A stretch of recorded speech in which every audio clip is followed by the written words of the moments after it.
Vortex, I'm really trying to go back out and do stand-up way more.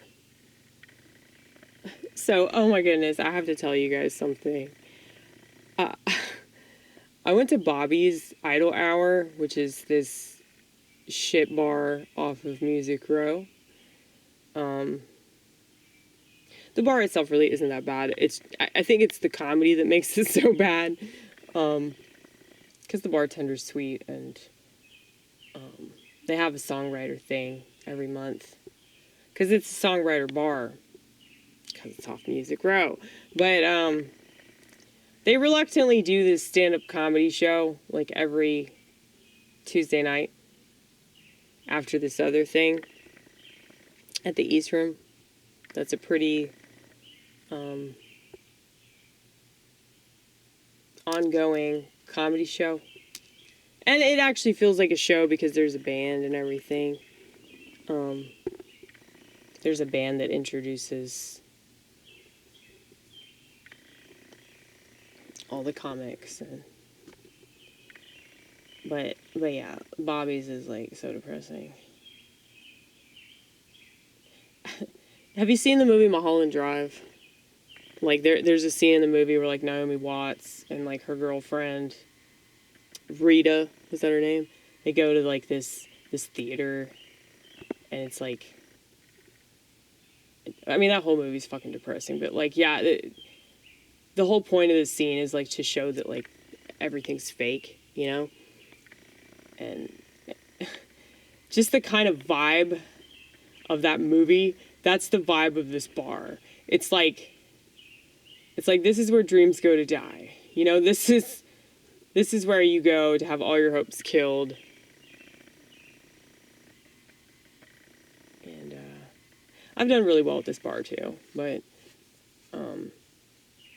we went over there because Ronit begged me to go over there because she didn't get on the East Room. And I said, yeah, okay, we can go over there. And then I heard the host of the mic just like yelling on stage. I didn't know what was going on, so I was like, I'm just going to stay outside. And so I literally just sat behind my car in the parking lot on the pavement eating a cucumber with guacamole that I've made that had been sitting out for like 6 hours. I look like a fucking crazy ass homeless person.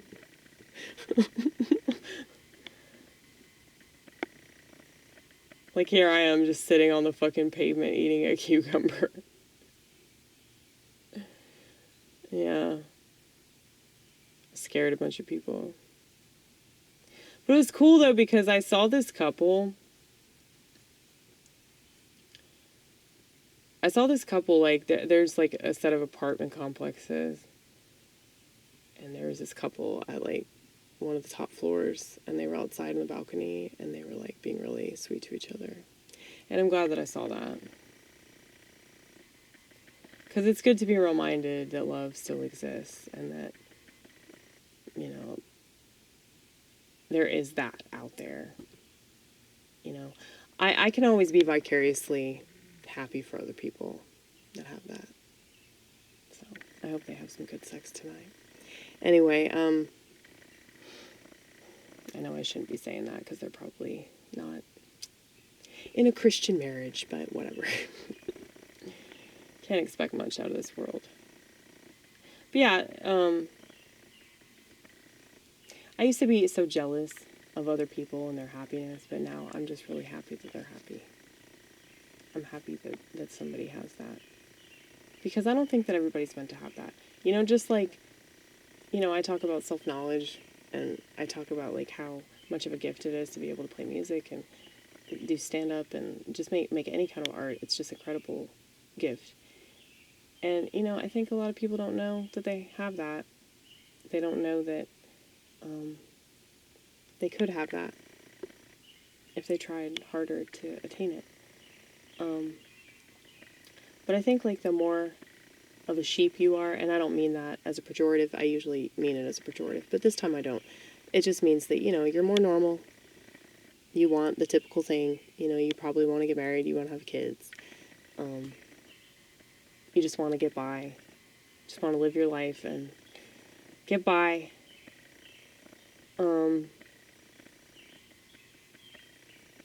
You know, I don't think that people like that have as much of a need for creativity.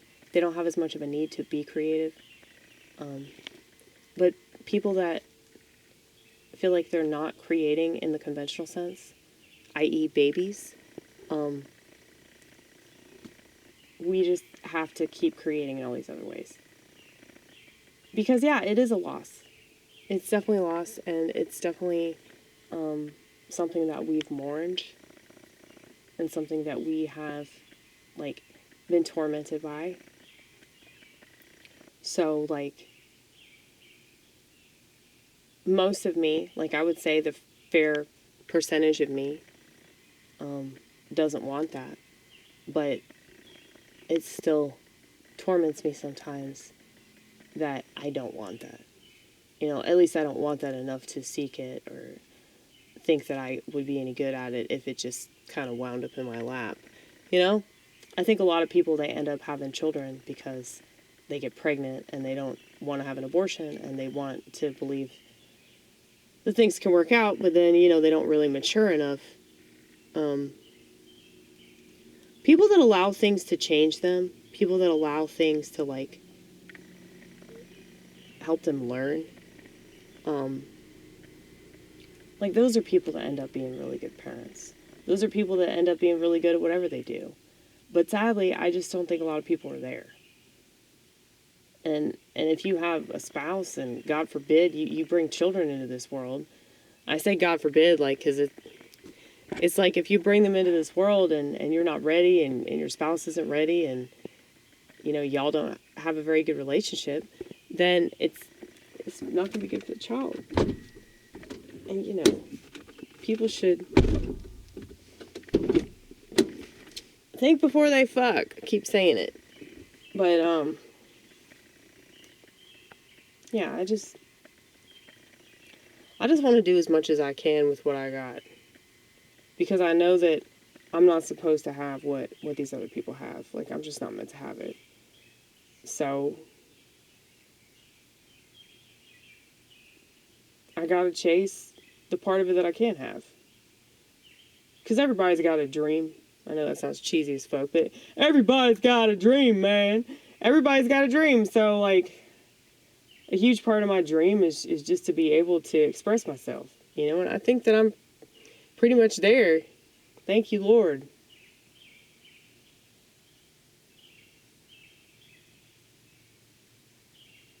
But yeah, that muse is always there, though. That muse, that audience, that the man in my head. But all the people in my head, really. It's not that crazy. Everybody's got that. They're just not in tune with it. And the reason why we're so in tune is because we've studied it. So, if we seem extra smart or extra aware, it's only because we've done a lot of research on this stuff. And we've paid attention to our experience. And we listen to opinions we don't like. And love the fuck out of criticism. Which is very rare for a woman, I know. But yeah, this camera recorder is about to cut me off. Keeps flashing at me. Blinky, blinky, blinky, blinky, blinky. We are leaving soon. Because you refuse to charge us, you fucking cunt.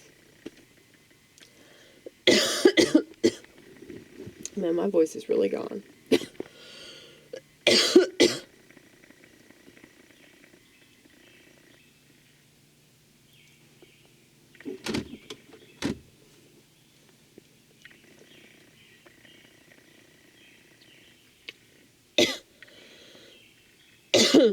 It happens, doesn't it?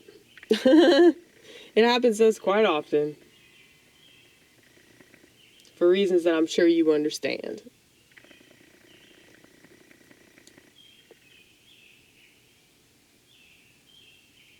But yeah, for those of you that don't know, this is something we do. We shoot till the camcorder stops recording.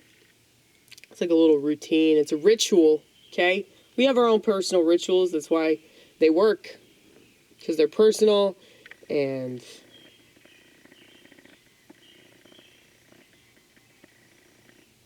Everything should be somewhat personal, if you want it to mean anything.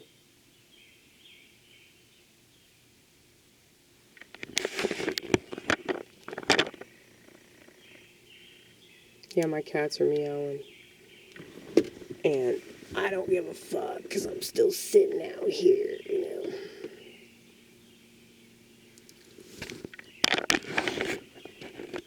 Look at these pants.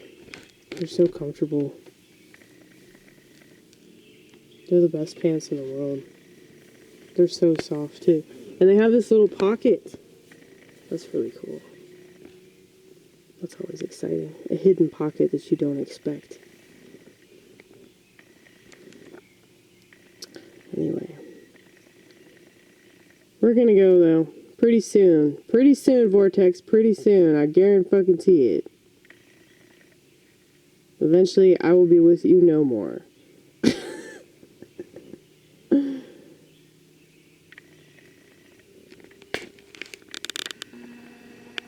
Say hi and bye, Vortex. Say hi and bye.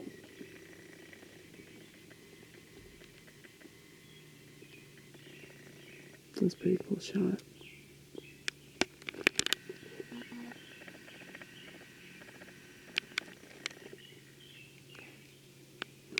Don't you love that cracked camera lens? That's because I throw this motherfucker around so damn much. You know. You've got to know by now. Oh, yeah. I should probably clear all this shit up.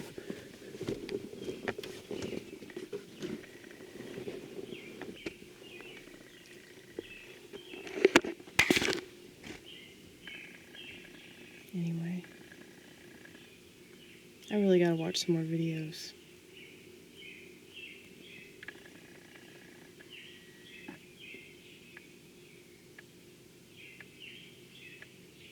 Hear the birds?